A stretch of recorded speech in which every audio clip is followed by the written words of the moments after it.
All right. Hey Rex, man, I appreciate your time. You bet. So I have a client that has an interesting challenge, and I thought you would be a good person to talk to about it. My client is doing a internal redesign on one of their buildings in Colorado. The budget's already figured out. That part's done and is figured. But the challenge is their timeline has really been sped up by factors outside of their control. Okay. This is a project that they would normally maybe take a couple of years on. They've got about half of that time at best to make decisions and move forward. So it's a unique challenge. And I was hoping you could give me some insight into teams that you've seen in the past that did really accelerated work, but at a high level of quality. Well, a lot of projects get accelerated for lots of reasons. Few get to that high performing phase because it's counterintuitive. The counterintuitive part, you feel like you just need to start doing stuff. I've shown up in a lot of project teams where everybody's got a lot of high stress over getting things done, drawings, site inspections, buying out the trades, all of the kind of technical stuff and details, because it feels like you're being productive. The Mm. best teams I've seen actually carve out time at the very front part to work on the team itself, the team dynamic. The very first thing that has to happen is you've got kind of diverse stakeholders, people that have uh, different interests and different priorities and different pressures.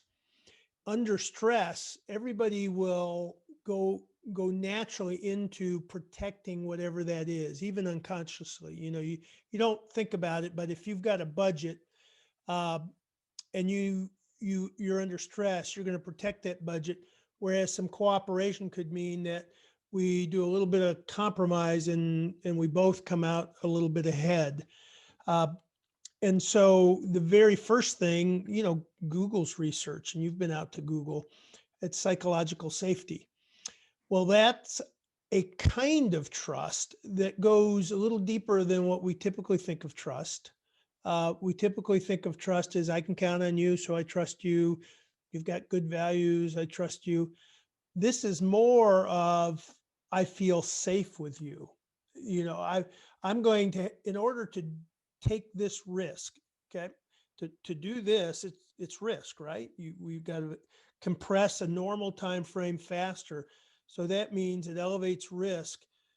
To work well in this higher risk environment, we really have to know each other, trust each other, have each other's back, so that we can get through these tension points we're going to experience, the candid conversations, so that the candid conversations can lead us to clarity about roles and goals and who's doing what, so that we can have what I call locker room accountability. And locker room accountability is when I know enough about what you're doing where, and I feel comfortable enough where I can say, hey, look, what you're doing is going to really create problems over here. Let's talk. Um, and let's work this out now.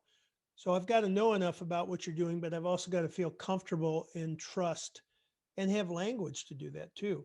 It takes a really good leader to to help people see the value of working on us before we work on the project. Wow. Wow, that's great. That's great. Yeah. Well, when I'm talking to them, they're going to be doing that. And we're going to be meeting for 2 days and getting to know each other and really diving into the visioning side of this project. Let me ask you another question, because one of the things that it's important for this team to embrace is the idea that they're not designing for opening day. This is a design that's going to last for a generation in the workforce. It's going to be in there for a decade or more. Yep. Yep. Um, but given that how crazy this year has been and how fast things are moving, I'd say it's probably less clear than ever exactly how the space will be used. Right. It's a mixed use facility. It's going to have some office, some Right. laboratory prototyping space. How do you envision and build for a future that you can't quite see? That is going to be the hardest part. That's why I say don't get really locked into the best possible plan, the optimal or the optimized plan. Get a good enough plan that you can learn with and grow with and change and adapt to where you want to go. We just don't know. And you have to plan with the I don't know. It's kind of Yeah. like what we did with schoolwork. It's called project-based learning. Let's start with a premise. Let's test the premise, and then let's improve upon it, and let's keep improving upon it. My Yeah. concern is firms trying to come up with the ultimate solution, and there's just no way to know what it's going to be like right now. Well, man, I certainly appreciate your time. We're Yeah, embarking on this year-long journey, and we're starting it with a strong 2-day session for us to get together and know each other and connect. So any last words for a team about to embark on such a journey? well, I'll offer to them. Mark Conchar and I did a webinar for the Lean Construction, for the Advanced Construction Projects Conference. It's called The First 100 Days.